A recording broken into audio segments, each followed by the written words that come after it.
Bir xarabalığın içinde bir kişi oturup ağlaya ağlaya deyir Habibi, Habibi, Habibi, Habibi.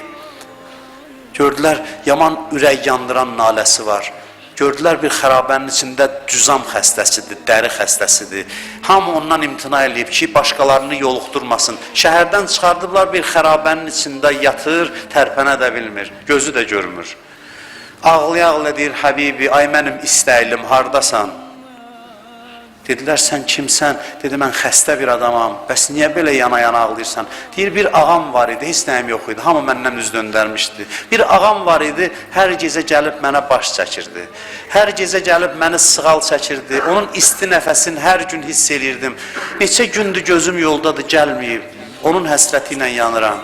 İmam Həsən dedi, bilirsən o kimdir? Möminlər əmiridir. Mən də Həsən ibn Əliyəm, onun balasıyam. Onu dəfn eləyib gəlirik. Bunu deyəndə elə ağladı, dedi, ağa icazə istəyirəm, xahiş eləyirəm, aparın məni onun qəbrinə. Məhrəm oldu, sirrlərə məhrəm oldu. Gizli qəbrinə apardılar.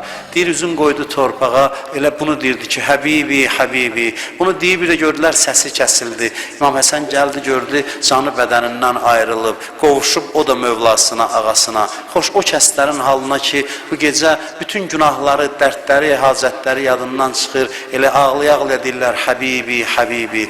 Əlini çağırırlar.